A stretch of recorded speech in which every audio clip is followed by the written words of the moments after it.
И вот я бы хотел отразить дополнительно то, что сейчас происходит. Ну, вам слышно, по-моему, да? Связанное именно с темой воскрешения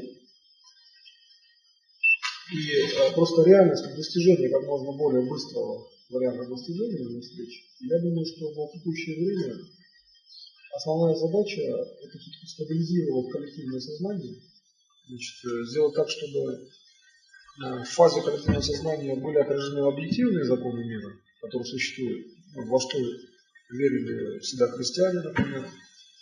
И здесь существует такой вообще ракурс работы. Вот мы, например, работаем, какое-то время, есть определенные варианты встреч, каких-то вот визуальных, близко люди подходят. Даже есть факты, ко мне, например, приходят в офис, люди встречаются на вокзалах, по разным причинам не происходит каких-то более длительных контактов у людей.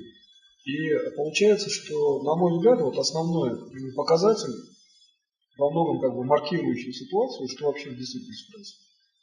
Есть, предложим, там около 7 миллиардов людей, да, 6 лишь.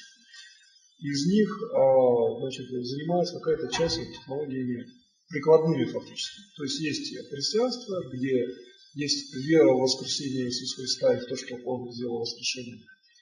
И, в принципе, есть знания такие, что Он сказал, что другие будут делать и лучше, то есть, значит, воскрешение. То есть логически понятно, что это можно делать. И делали это святые. Есть конкретная практика, но, как оказалось, здесь больше эта ориентация шла в сторону духовного плана в обществе. Эти контакты конкретные уже, прикладные контакты с реальностью показали, что с точки зрения, например, опубликованной информации, то, что там в СМИ России, с их точки зрения, они считают, что именно в физическом теле такого понятия не существует. То есть нам нужно бороться за планетийный аппарат как таковой вообще, потому что в коллективном сознании мы внесли истину, например, правду о воскрешении, и добились истинного понимания даже в понятийной системе. Потому что когда речь идет о воскрешении, например, души, то я считаю, что это не точное понимание, потому что душа, она и так вечна, там, в принципе, такого понимания напрямую не переносит. Здесь, наоборот, следственное понимание. Из воскрешения тела есть воскрешение, то есть приход души в то же тело. Это другой тип вообще знаний. Они понимают почему-то, видимо, не сталкиваясь регулярно на практике, понимают просто как воскрешение души. И эта информация распространяется широко в церкви, предположим. То есть нам нужно вносить знания, вообще говоря, в церковь, то есть вообще в христианство, знания, которые идут от верующих людей, и мы ставим выполнение задач христианства. То есть нам нужно брать на себя управление, я считаю, таким образом. И то есть фактически это речь о том, что человек становится лидером в системе христианского познания, так сказать, да, в системе мировоззрения, где элементом жизни человека является именно вечная жизнь человека. Поэтому я думаю, что в основном, что сейчас происходит, начинают сейчас, например, последователи, в первую очередь, я веду все-таки политическую борьбу за власть, тем более, что прогноз в любом случае я президент России именно с 2008 года. Здесь вопрос такой, что мы вынуждены применять структуру власти, чтобы, во-первых, защитить воскрешенных, потому что есть случаи, когда на воскрешенных, в общем-то, действуют достаточно негативно те, кто знает, что человек воскрешенный, в общем-то, достаточно, в общем-то, так скажем, негативного отношения там получается, и негативно, в общем-то, даже при людях. Поэтому я думаю, что тот же фактор этой публикации, передачи, где достаточно четкий негативизм выражен даже конкретным результатом. И это преподносится как правильная позиция. Например, человек говорит, излечено 4 стадия рака. Это не принимается к сведению вообще никак. Означает, что воскрешен. Это не рассматривается как факт вообще. Это даже не придается никакого значения. Поэтому я думаю, что задача в том, чтобы количество людей, которые было на нашей стране, чтобы это количество людей просто было больше.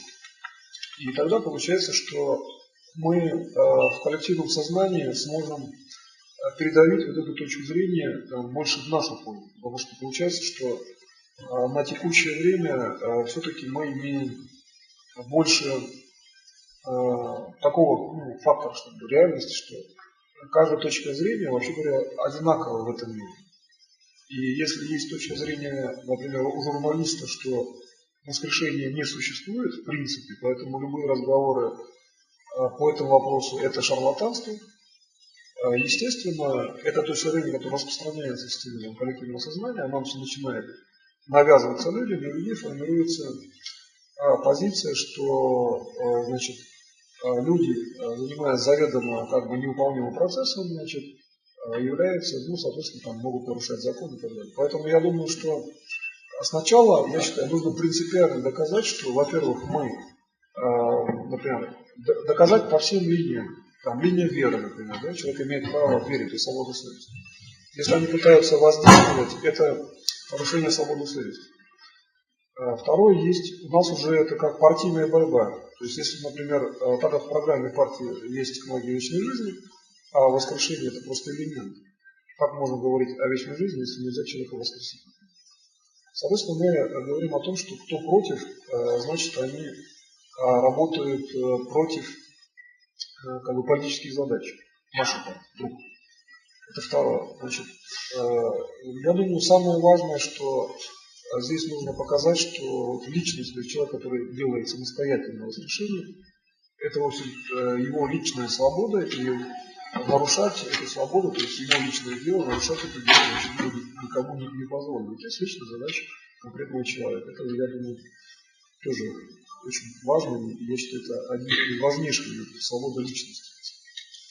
И поэтому я думаю, что исходя из этого, в общем-то, мы должны очень четко как бы внести это понятие воскрешения в физическом теле, внести просто, собственно, путем, понятно, личной практики, но и путем отстаивания вообще основ идеологии.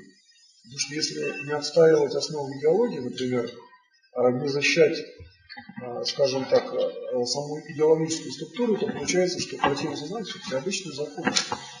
Причем они действуют так, что если вот встреча, человек, например, не подошел, почему он не подходит? Он долго работает, очень много, процентов 80 для некоторых регионов, вот я просто по общей статистике понятно смотрю, когда происходят встречи визуальные, то есть человек полностью опознает, какие-то секунды он не подходит и все. Тот или воскрешенный уходит куда-то.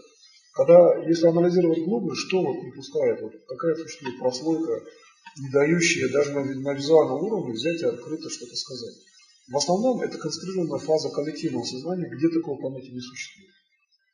То есть человек не может сделать действие, которое с точки зрения коллективного как бы разума не существует. И он начинает искать повод, он начинает как думать, а вдруг это не тот человек, да, он внешне похож, а вдруг он скажет, что по-другому зовут.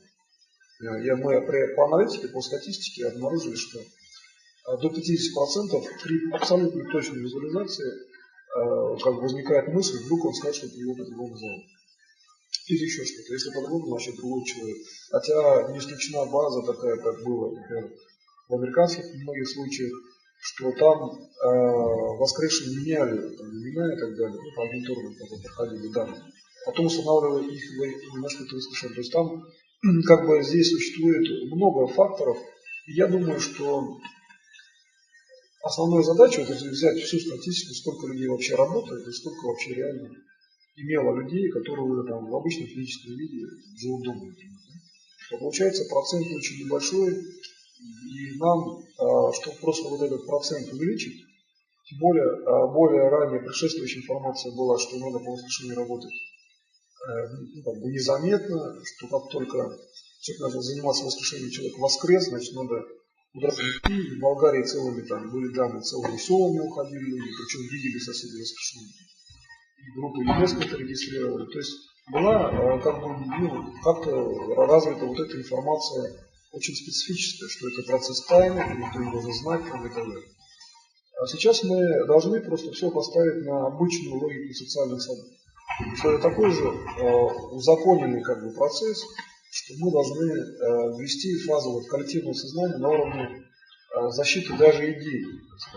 Поэтому я думаю, что вот основная задача управления это сейчас в современном мире, чтобы просто ускорить именно реальный уровень контакта, так как технологии, в общем-то, самих технологий как таковых, я не говорю, что их там много, или в принципе их для воскрешения, но, на мой взгляд, достаточно. Вот именно дальше уже для встречи уже тоже скоро будет достаточно. А вот, например, как после того, чтобы там мы сначала делаем воскрешение, потом начинает формировать встречу, как ему не получить отход в коллективном сознании, более того, как вообще потом защитить воскрешение. То есть для этого, конечно, нужна власть, вот я считаю. И есть другой признак, что при системном воскрешении, если только группа какая-то начинает системно воскрешать, она становится проблемой, эту группу надо тогда защищать государственными средствами. Им надо создавать полис безопасности, нужно агентурно прорабатывать кто, что, откуда, и вообще создать специальные условия для работы. Потому что реальное восстановление организма это же целая куча социальных проблем. Есть проблемы там наследственности, проблемы должностей и так далее. И, конечно, считать, что этот процесс в целом в мире выгоден, конечно, это, в общем-то, нецелесообразно так вот линейно считать, поэтому системный уровень воскрешения, к чему мы все равно придем обязательно, он, конечно, требует специальных инвестиций в власти, специальной защиты проекта, специальной защиты таких технологий в первое время. И я думаю, что, то есть не случайно, поэтому мы и идем к власти. Потому что нам нужно обеспечить гарантии этому процессу. И я думаю, что вот здесь все должны понимать, я как раз привожу часто такой ракурс, что мы имеем в действительности, в реальности. Вот есть издана там книжка Надежды Красихиной «Патология воскрешения». Есть подобные случаи достаточно многие просто у каждого из практиков. И получается, что если вот вдуматься в ту ситуацию, которая сейчас существует в обществе, то в обществе существует заказной характер СМИ, потому что многим власти понятно это, но берется в качестве основы, что воскрешение невозможно, и эта точка зрения формируется у людей, а дальше, исходя из этого, люди, которые занимаются воскрешением, они их стараются выдвинуть в систему вне закона. То есть мошенничество, шарлатанство, это уголовные, в принципе, статьи. И человек оказывается в неустойчивом положении. Дальше, если он лично сделал воскрешение, то тогда возникает вопрос уже преследования, когда уже и воскрешенного, и самого, кто воскресил, и так далее. То есть даже вплоть до этого не доходит. Некоторые из аналитиков, из правоохранительных органов. Поэтому получается, что в этой ситуации, что возможно тогда получить, если логически просто вдуматься в ситуацию, в существующую реальность.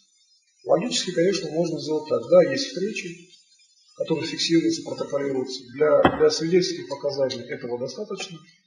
Но если задуматься над тем, что ведь как человек, который воскрешает, он не может представлять опасность для этих глобалистов, которые пытаются подчинить основную структуру мира. И как только они поймут, что есть технологии, которые системно воскрешают, естественно, могут быть выделены огромные инвестиции, чтобы этот процесс исключить из реальности. Поэтому то, что сейчас мы имеем, это абсолютная защита тех людей, которые занимаются воскрешением. Есть встречи, но не так много, например, тех, кто пришел в дом. Да? Потому что сама встреча, но воскрешенный не находится дома, она гарантирует защиту как самому воскрешенному, так и свидетелю. Потому что если они вместе дома, тот же какой-то монополист просто делает заказ, и их могут просто воздействовать на себя физически. Тогда нет ни свидетеля, ни воскрешенного. Да? Получается. Если мы говорим так, как есть в современной реальности. А если есть книжка, что вот он встретился с воскрешенным куда-то там пошел, предположим, да? Если тронуть свидетеля, тогда факт наоборот станет более жестким. Был свидетель, но что-то с ним, если происходит, значит, это свидетель трогать нельзя. А воскрешенного они тронуть не могут, его нет в квартире. И вот получается, что пока в современных условиях мы находимся в условиях обеспечения защиты всех людей, которые в этом процессе участвуют. И, естественно, понимаем, что в случае первых системных действий мы должны обладать на самом деле ресурсом власти. То есть государство, власть должна признать, что процесс объективизирован, и этих людей надо защитить срочно. Потому что как только пойдет системный результат, даже первые факты встречи, то моментально, естественно, среагируют люди, которые за фоном вот этих всех неких негативных передач, естественно, понимают, что если пойдет системность, то значит такие люди становятся опасными для тех же монополистов, которые определяют финансовые ресурсы мира, или политические. И поэтому мы должны самым простейшим образом здесь просто анализировать ситуацию и понимать, что нам нужно сейчас добиться большей объективизации в обществе, потому что если я считаю, надо сейчас защищать просто саму идею, во-первых, то есть христианство, да, веру услышать. Второе, реальные случаи, тоже их надо объективизировать и говорить, что да, вот это вот. Сейчас стали появляться многие технологические случаи, например, вот на 8-м внеочередном съезде партии ДРУ, там был рассказан случай, когда женщина после 10-15 минут смерти, мужа числовым ребенком сделала воскрешение и так далее. То есть какие-то пошли технологии такие очень близкие к моменту смерти, такие более которые также не относятся к системе радикального воскрешения, когда, предположим, тело расщеплено или сожжено и так далее. То есть здесь вот ситуация такая, что нам нужно еще вводить путем постоянной активности, я считаю, ни в коем случае, естественно, я, например, так вот на уровне управления не рассматриваю, что у кого-то реально преуменьшился уровень активности. Просто кто-то или отдыхает, потому что процесс воскрешения, он не всегда постоянная работа. Это просто всегда понимание того, что к этому человек идет, но это не всегда работа технологическая. Поэтому со стороны это может выглядеть как некая агрессивная работа, потом человек не работает, а по сути человек по линии душевности он не может не работать. Воскрешение это от встречи с воскрешенным заложенным в душе человека. И поэтому получается, что так же, как человек, который встречается на улице с любым другим живым человеком, как он же для этого специально не работает, чтобы встретиться.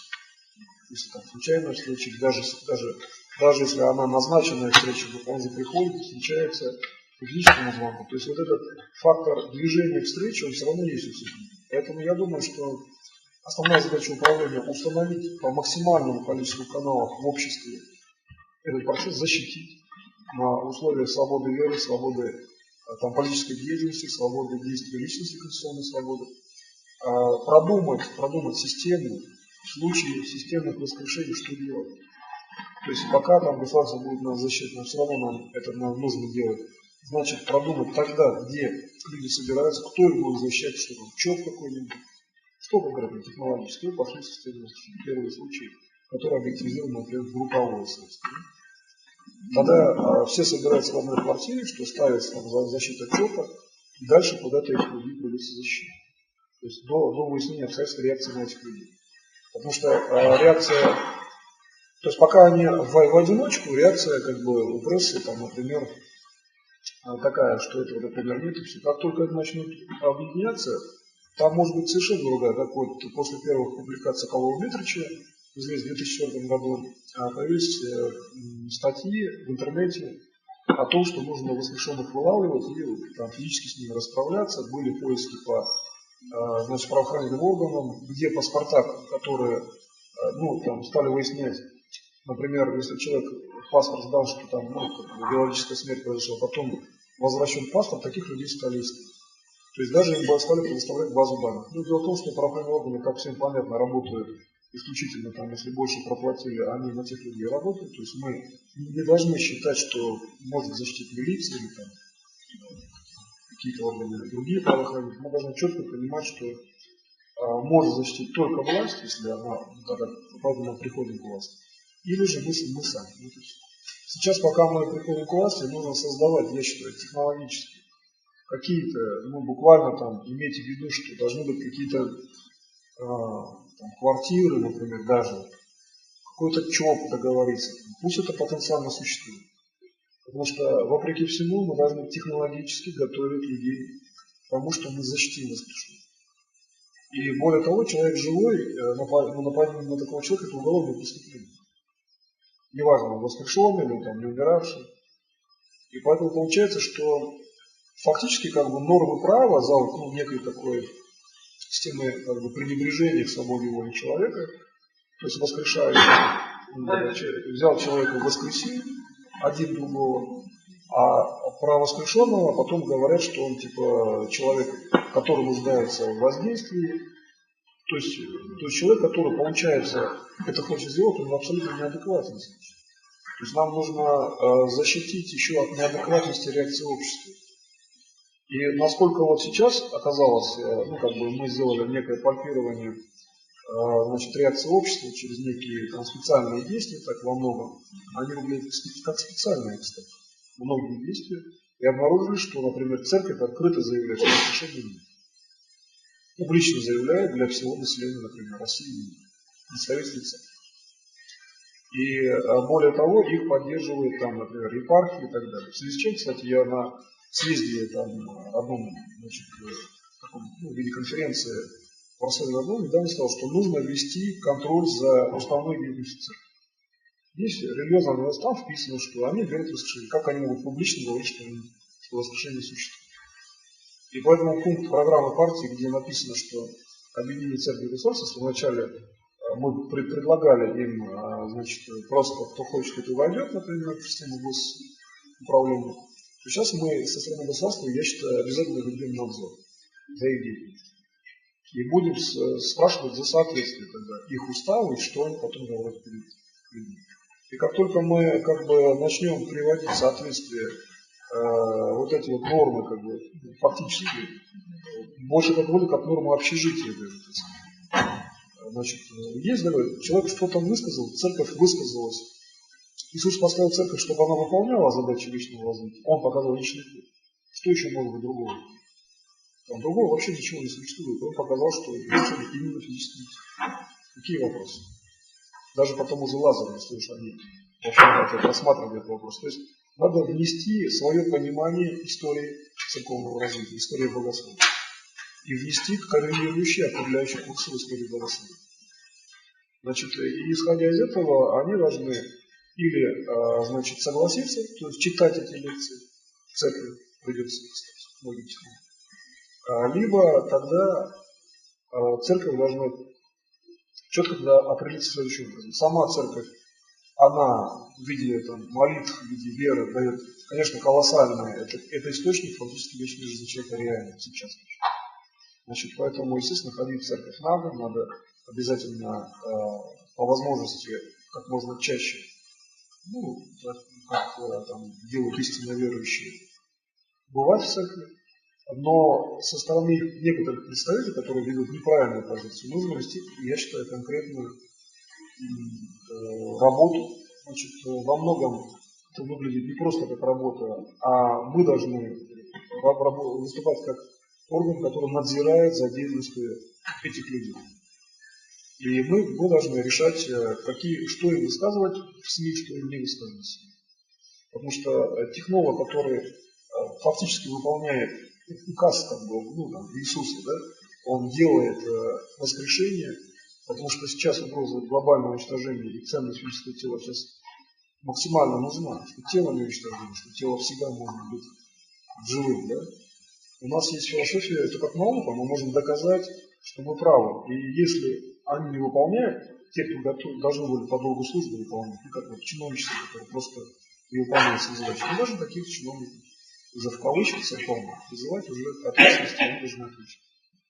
И поэтому, кстати, мы ни один случай реакции представителей христианской церкви, православной или католиков, вообще, если они определяют себя как христиане, если они не будут считать, что факт воскрешения существует и где-то публично об этом заявлять, мы будем с этим бороться политическими средствами. Несколько необычно звучит, но мы в любом случае через политическую систему доведем до исполнения то, что должно быть. Именно система всеобщего воскрешения, там, локального, частного и так далее. Вот исходя из этого, я считаю, что сейчас основная задача управления – выйти больше на социальный уровень. Потому что, ну, как некое маркирование, некая детекция общества дала, что на самом обществе оказывается колоссально отдалено от задачи как таковой по существу. То есть есть вера, да, христианская, но оказалось, что все верят как бы больше в систему не ту прямую там, воскрешение физическим телом, как это сделал, например, Иисус, там, воскрешение Лазаря, как делали святые, как делают ученики сейчас многие по учению. Я думаю, что вот здесь вот вариант привести просто все в норму с точки зрения позиционной задачи общества. Что есть возможность глобального уничтожения, мы докажем, что тело не уничтожим. И исходя из этого, собственно говоря, двигаться дальше по всем направлениям. Защита свободы совести, свободы веры, то есть защита политических программ, защита индивидуальной деятельности конкретного человека и защита воскрешенности системы. Поэтому вот распределив это таким образом, нужно отслеживать, я считаю, СМИ, отслеживать общественную реакцию. И простой, в общем-то, вариант там, это судопроизводство, все-таки можно подавать суды по простому признаку. Если вдруг кто-то заявляет с экрана, что воскрешение невозможно, в принципе, верующий человек имеет право подать и сказать, что он человек верующий, это оскорбляет его веру. Свободу нарушения закона свободы совести. То есть использовать судопроизводство, использовать какие-то процессы там, общественно популярные, и так далее. И я считаю, технологически всегда важно одну вещь простую считать, что бы ни происходило, все время двигаться в сторону встречи с воскрешением, все время наращивать управление. Да, может быть, там время идет, может быть, там кто-то сложно, кто-то утомился, например, да? Но как задача личности или как задача вообще самого мира, этот процесс существует. То есть вот в будущем будет понятно, что уйти, как бы у человека реально не может сформироваться желание по существу не заниматься, когда он видит там свой моральный уровень и так далее, и так далее. И поэтому я думаю, что, в общем-то, основная задача управления – это все-таки задача плана уже больше просветительства, чтобы восстановить фон коллективного сознания, но при всем при этом прорывом просвещения, чтобы мы не отвлеклись от основной цели, естественно, чтобы это не повлияло. Через любую систему добиваться только одного – встречи с воскрешенным и использовать для этого любой повод там, информационный, любой повод выступления там, в СМИ там, или просто в работе. То есть я считаю, что вся работа не только там ради популяризации, вообще говоря, у нас задача совершенно конкретная, тот, кто поставил перед собой задачу воскресить, списком или единично должен их иметь живых. И поэтому другой вопрос, он может себе что-то там добирать людей, значит, но одно дело сделать задачу поставить воскрешение на миллион человек, тогда, если он не знает фамилии, это обобщенная информация, но тогда он должен контролировать этот миллион. Если он расписал фамилию, он должен отвечать за каждую фамилию. И тогда получается, что если коллегиальное воскрешение, тогда получается, что мы, предположим, мы там делаем управление, например, там делают какие-то суды, чтобы восстановить в обществе вот это понятие, да, справедливость фактически, делают какие-то мероприятия, но в любом мероприятии целью управления должна являться встреча. Вот и все. Ничего другого здесь нет. Мы же методологически, то есть любое средство, там тот же суд, та же какая-то публикация, там, или просто там лекция какая-то кому-либо, да? Цель – это как средство для достижения цели встречи. Технологически здесь отклоняться нельзя вообще. Потому что мы должны работать только как практики. И, в принципе, вот я думаю, что исходя, в общем-то, из таких постановочных задач, как я определил, некая такая детекция общества, детекция коллективного сознания, мы имеем то, что сейчас соответствует именно уровню развития коллективного сознания, как я объяснил, это по реакции и СМИ, и вообще как бы внешности. Тем не менее, вопреки тому, что идет достаточно массированное сопротивление, часто иногда аккумулированное и так далее, у технологов практически я вот не обратил, в общем-то, смотрю, что интенсивность не замедлена просто в этом процессе. Потому что все-таки процесс встречи, он специфический, там должна быть тканевая система того, кто воскрешает, подготовлен и так далее. Этот процесс идет достаточно, на мой взгляд, планомерно, хорошо. Вопрос только в том, чтобы проработать свою часть, там, скажем, для всего общества, а она неразрывно связана с личной задачей. Там нет разрыва. Душа одна, у Бога одна душа. И он делает единое управление. У него нет выделения одного и частного. И то же самое нужно делать нам. То есть стараться сделать так, чтобы, решая свою задачу, решать задачу всего общества. Вот и все. Когда мы это четко понимаем, у нас, в общем-то, тогда спокойнее идет сам процесс. То есть мы уверены. То есть нету там какого-то как бы неблагоприятного, что ли, фона, да, внутреннего. То есть, конечно, иногда происходит, что надо быстро потом, особенно если была встреча, там же очень такой специфический процесс. Дальше может быть гораздо больше времени, чтобы была следующая встреча и так далее. Но, тем не менее, процесс только один. Мы все равно достигнем этой встречи со всеми, кого мы поставили в виде задачи, да, встречи с воскрешением. И другой вопрос, что, кстати, кто сегодня взял большой список, будет вынужден всех обойти. Но это, в общем-то, не сложно, да? Значит, главное, что мы все равно этой задачей добьемся. Нужно, вот, я считаю, ракурс, как бы, планку приподнять просто общество. Сделать более открытым общество к этому процессу. Потому что, как я сказал, с точки зрения все равны. И, как оказалось, у нас наша точка зрения, она не такая уж обобщенная, настоящая. Вот, пожалуй, основные сейчас позиции. То есть, как здесь понятно совершенно, что я считаю, основная задача просто интенсивное продолжение и наращивание процесса с учетом фактологии реакции общества на источники. И более того, есть такой один простой принцип, в том числе, который очень полезен, действует так, что, мало ли там, что говорит СМИ или там эти заказные СМИ, которые участвуют в политической кампании, мы просто делаем свое дело. Есть такая позиция. Но чтобы наша позиция такая не была слишком долгой, да, чтобы все-таки для просто убыстрения встреч, конечно, об обобществлении, вот, участие в общественных значимых мероприятиях, где бы мы свою точку зрения вводили как управляющую точку зрения, это, конечно, я считаю, уже стало необходимым.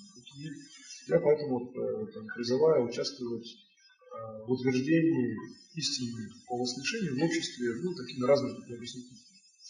На мой взгляд, сейчас мы можем сделать такие мероприятия, что было бы хорошо, значит, вот у вас будет время побольше, написать записки. Я знаю, что вы очень хорошо, плодотворно, на мой взгляд, работали со своими задачами по воскрешению, по встрече с воскрешением. Это, кстати, задача самая прямая, я считаю, любого человека, она больше даже похоже как на обязанность, такую нет несколько радостную обязанность, но плохо, когда человек вообще уходит, но дальше иногда, когда уже там происходит встреча, все-таки есть определенное чувство радости, да, в результате. То есть надо стараться здесь, на мой взгляд, больше переходить к структуре реального, что ли, уровня мира. Реальный мир, он обладает структурой вечности. Бог вечен, значит, все вечно. Работать в сфере вот этой идеи. Тогда получится, что мы работаем системно, там меньше напряжения и так далее. Поэтому, на мой взгляд, желательно в записках мне расписать какие-либо вопросы по возможности. Может быть, сейчас просто еще будет следующий семинар, но проще это сделать, конечно, через записки, конечно. Потому что когда бы я учел все точки зрения, надиктовал, потому что вы работаете достаточно организованно, надиктовал просто ответ на каждый вопрос, вы бы посмотрели, что по возможности разобрали по каждому вопросу, потому что частности очень важно. И дальше уже мы бы, собственно говоря, двигались от раза к разу, дистанционно могу я надиктовывать ответы, потому что, конечно, желательно работать в контакте, чтобы были вопросы-ответы. Так что я предлагаю такой вариант. И, возможно, все-таки сейчас еще немножко у нас время есть, может быть, какие-то вопросы, буквально там несколько вопросов я бы ответил. Просто, да. Можно? Да. Значит, 3 вопроса. Значит, первый вопрос. Ну, все знают, все писали. Значит, чего нам не хватает для ускорения встречи? Второй вопрос. Насколько это затянется, потому что некоторым из нас где-то уже под 70 и за 70. И третий вопрос. Как будут обстоять вопросы для тех, кто возвращается с документами? Спасибо. Значит, здесь я сказал, что лично вам, вот как в группе, как я считаю, даже индивидуально, у вас практика достаточно высокая, много людей, которые сейчас начинают, но тоже эффективно работают. То есть технологически, по-моему, нормально. Более того, вы даже ускоренно работаете во многих здесь там ипостаси, то есть нормально будет работать, она технологическая. Вот вопрос коллективного сознания. Надо работать либо, как я сказал, чтобы не было влияния, то есть арендуется квартира, занимается чуть и работа идет в тайне, потом люди потихоньку выводятся в общество, да, уже распределены. Это надо параллельно, надо на всякий случай продумать, где такая квартира, офис или что, какие мероприятия там могут быть. Когда 1-2 человека, если там уже больше, и они одновременно, такая картина есть, тогда проблема может быть. Защита и так далее, и так далее. И, значит, второй вопрос. Здесь, значит, по времени, да? Время, конечно, индивидуально, но есть системный уровень, например, всеобщего воскресенья, это не так долго по времени. Значит, здесь получается, что мы должны определяться со следующим. Уровень безопасности личности в этом процессе. Как я объяснил, в случае нахождения системного процесса возникает очень много, конечно, врагов конкретных, реальных, даже невыгодных. Потому что, естественно, понятно, что процесс не выгоден тем, кто занимается уничтожением людей, тоже не выгоден. Кто сокрытие преступлений, в первую очередь невыгодно этим, так сказать, названием глобалистам, которые делают под контроль основное количество территорий, экономических систем, политических систем. Поэтому здесь надо понимать, что ресурс, который может быть применен против, он достаточно серьезный, а позволит, как вы знаете по технологиям воскрешения, значит, мы не можем позволить хоть малейшую угрозу, чтобы была представлена хотя бы одного физического лица. Потому что процесс всеобщего воскрешения, если это такой прогиб где-то сделать, то вся конструкция будет неустойчива. Соответственно, пока абсолютная гарантия безопасности не будет у всех, мы будем иметь медленный, конечно, приход, по встречам, где люди остаются. Контакты могут быть периодически, но могут быть такие, как бы, временные. Поэтому, значит, здесь нужно, хотя кто индивидуально этого достиг, гарантии личной безопасности, где-то конкретно, не обязательно даже какой-то конкретный, может быть, даже из другой путь, встретиться и быстро на общественное мнение вывести. И тоже защита, кстати, тоже защита. То есть вот надо продумывать, когда кто находит свой путь, тот и будет здесь реализован. И поэтому я думаю, что в целом ситуационно, так скажем, по времени проблем каких-то особых здесь как бы реализовывать нужно так, чтобы находить как бы личное время. Личное время, которое вам крайне необходимо, как точка обязательной встречи, да? Время, без которого не обойтись. То есть все равно эта встреча обязательно произойдет. Это есть личное время.